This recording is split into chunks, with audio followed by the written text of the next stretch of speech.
students, now welcome to Statisticspedia. Now topic for the today is sampling technique.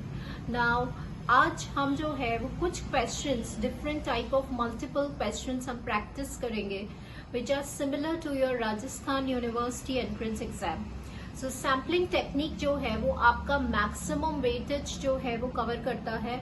Approximately आपका जो BSc final year है sampling, ANUVA and your computer exam, it covers 30 to 35 questions. Sampling technique के आज हम questions solve करेंगे. They are similar to your exam pattern. So let's begin with it. आपका क्या है? A selection procedure having no involvement of probability is known as what?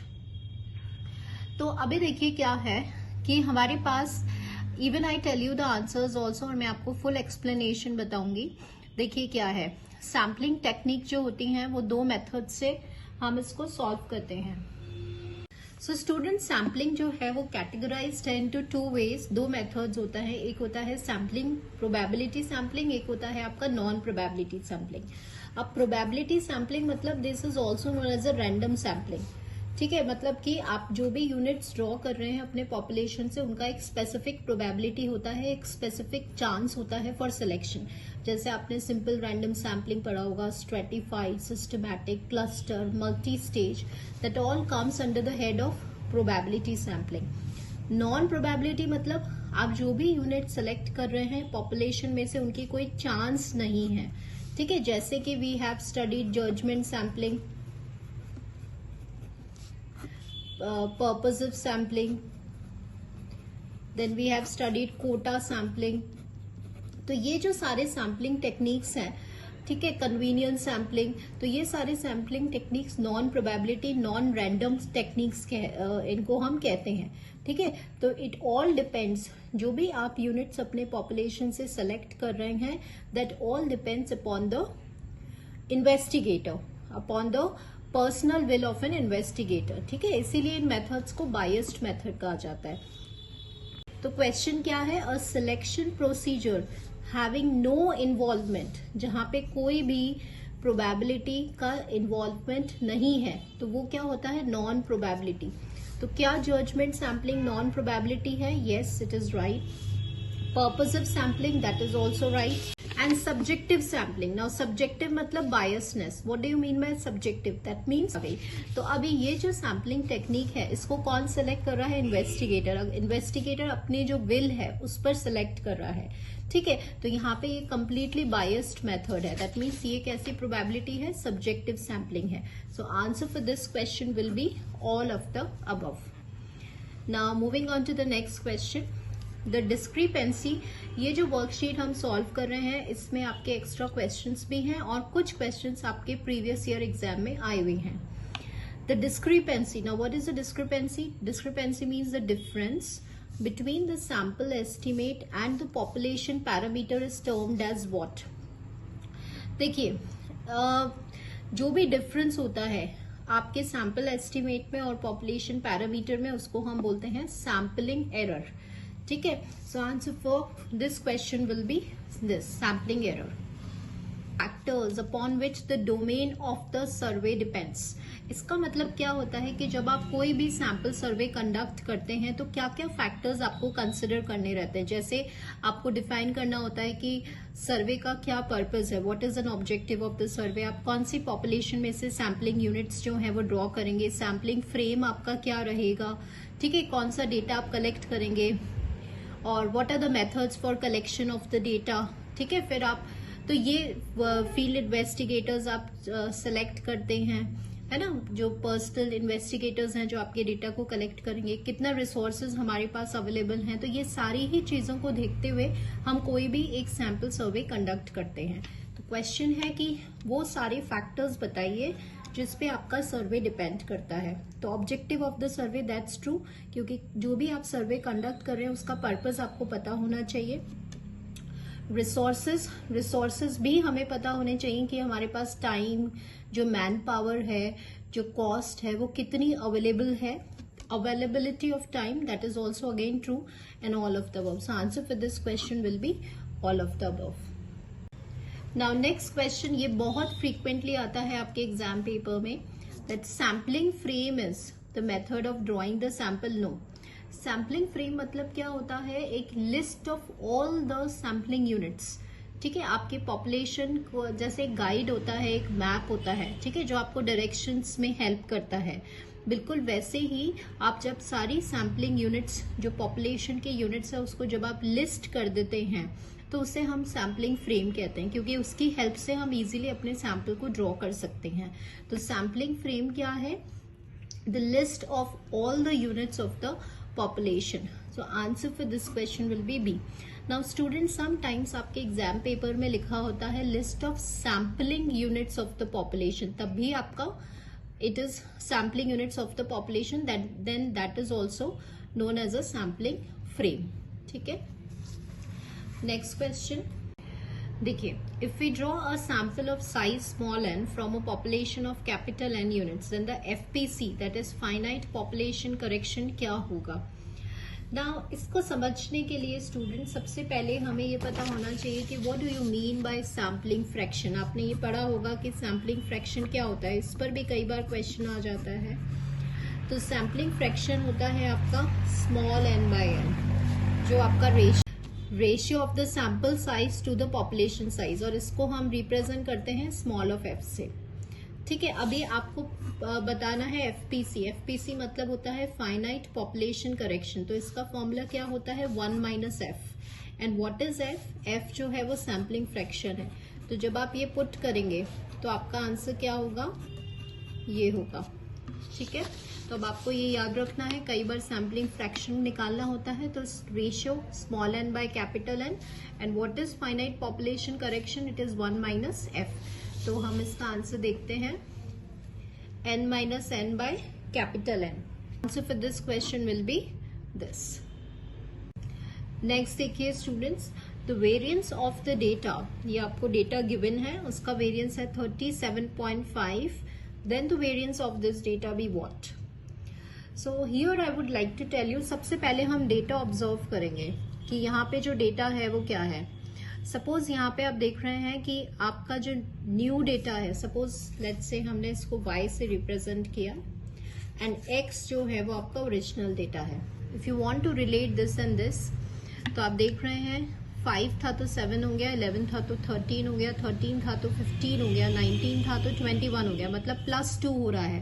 तो आपके original data में क्या हो रहा है, +2 हो रहा है. ठीक है, और आपको क्या निकालना है, you need to find the variance for this y.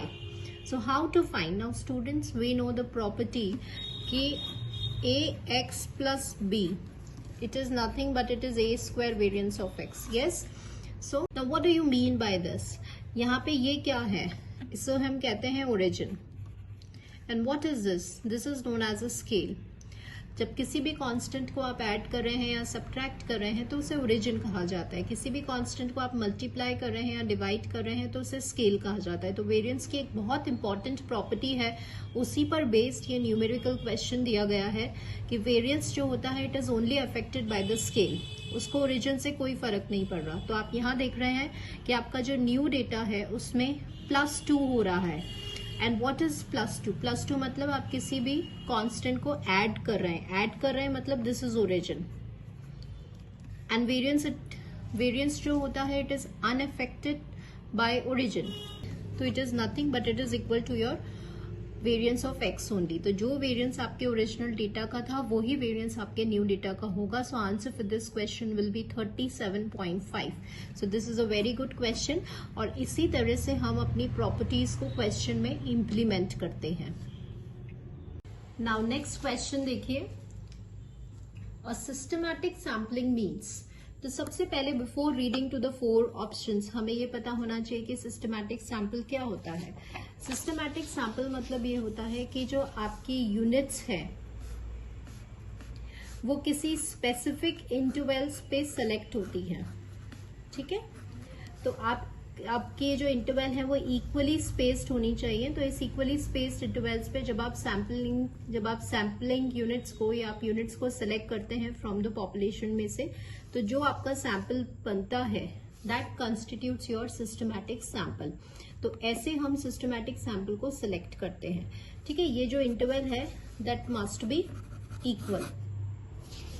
So अभी देखिए, a systematic sampling means selection of the n contiguous units मतलब continuous units, selection of the n units situated at equal intervals, selection of the n largest units और n middle units in the sequence. तो अभी हमें पता है कि आप n units को सिलेक्ट करते हैं और वो कैसी होनी चाहिए, इक्वल इंटरवल्स होनी चाहिए. Right now I told you, so answer for this question will be B. तो अभी आप देख रहे हैं कि आपके जो क्वेश्चंस फ्रेम होते हैं वो डेफिनेशंस भी हमें आनी चाहिए. नेक्स्ट क्वेश्चन देखिए, if the population size capital N is an integral multiple of a sample size. Now what do you mean by this? Population size, it is an integral multiple of sample size. Integral multiple मतलब कि यहाँ पे sample size से कोई integer k जो है वो multiply हो रहा है, could be any value.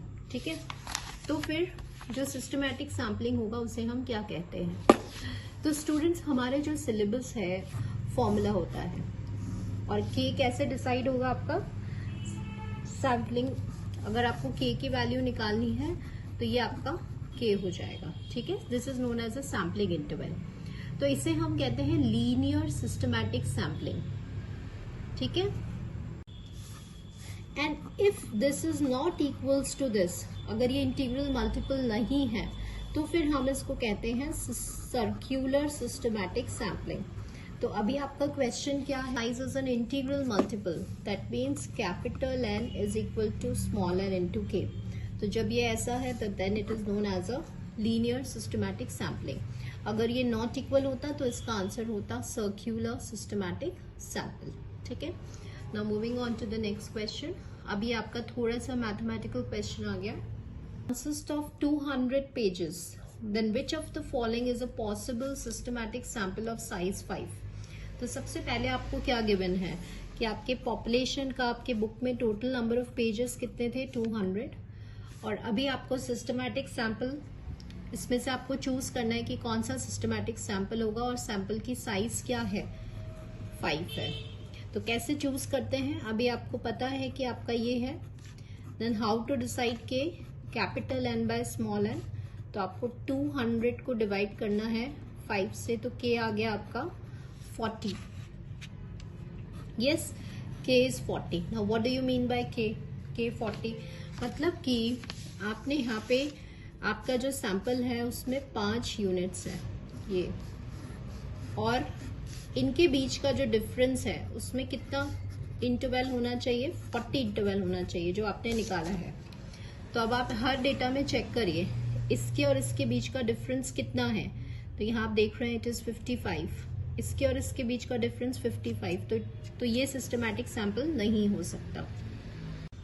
Next आइए, 14 और 54 के बीच का डिफरेंस जब आप माइनस करेंगे तो दिस इज 40, फिर 40. तो आप देख रहे हैं 90 में 40 ऐड करोगे तो 134, इसमें 40 ऐड करोगे तो 174. रेस्ट भी आप चेक कर लीजिए. जैसे इसमें है तो इसमें आप 35 ऐड करेंगे, इसमें 5 ऐड करेंगे, देन उसके बाद वी हैव 45. तो दिस इज नॉट पॉसिबल. इसमें आइए, यहाँ पे आपका 20 और 20 का है, तो ये भी पॉसिबल नहीं है. ठीक है, तो k कैसा होना चाहिए? 40 होना चाहिए. So answer for this question will be B. तो ये कंस्टिट्यूट कर रहा है आपके सिस्टमैटिक सैंपल को. Sampling design is most appropriate for cluster sampling. तो आपको ये पता होना चाहिए कि जितनी भी सैम्पलिंग टेक्निक्स होती हैं, जैसे क्लस्टर सैम्पलिंग है या फिर सिस्टमैटिक सैम्पलिंग है, स्ट्रेटिफाइड सैम्पलिंग है, उसमें सब में हम SRS वाली टेक्निक को यूज करते हैं. और SRS 2 टेक्निक्स होती हैं, एक विद रिप्लेसमेंट, एक विदाउट रिप्लेसमेंट. तो हम कौन सी वाली प्रेफर करते हैं? Without replacement. ठीक है, चाहे कोई सी भी आपकी सैम्पलिंग टेक्निक हो, प्रोबेबिलिटी सैम्पलिंग, क्लस्टर है, स्ट्रेटिफाइड है, सिस्टमैटिक है, उसमें भी prefer which design?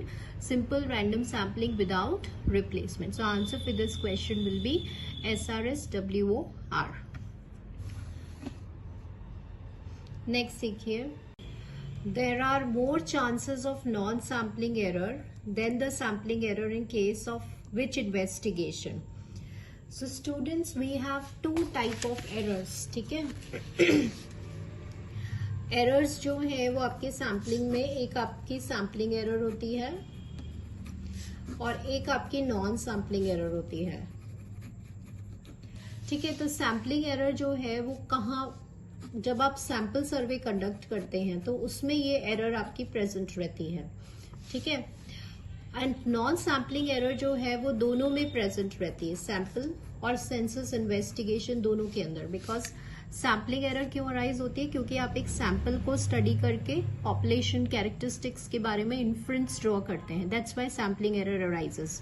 And what is non sampling error, कि जब आप जैसे नॉन रिस्पॉन्सेज हैं या फिर आपके कोई मेजरमेंट में कोई एरर आ गई, ठीक है, या फिर आपने कोई यूनिट का सब्सटीट्यूशन हो गया, तो इन रीजंस की वजह से, या फिर आपके कैलकुलेशन में, कोडिंग में, कवरेज ऑफ द यूनिट्स में अगर कोई एरर अराइज हो जाती है, नॉन रेस्पॉन्सेज, तो इस वजह से ये एनएससी एग्जिस्ट अराइज करती है। तो it is present in both sample में और सेंसस में।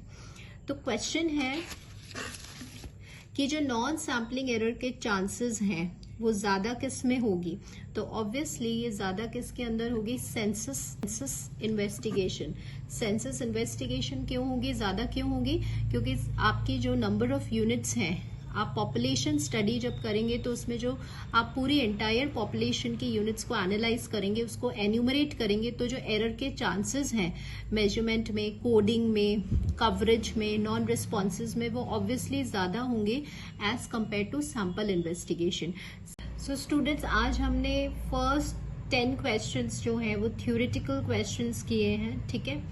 Because video we will solve the mathematical questions which are related to your sampling paper, ठीक है। ये क्वेश्चंस थ्योरेटिकल क्वेश्चंस भी आते हैं आपके सैम्पलिंग से और मैथमेटिकल भी आते हैं, प्रोपोर्शनल एलोकेशन, ऑप्टिमम एलोकेशन, ठीक है। ऐसे करेंगे जो कैलकुलेशन बेस्ड होंगे which are related to the topic sampling in the next video. So stay connected and do share to maximum students so that उनकी, so thank you students for watching the video.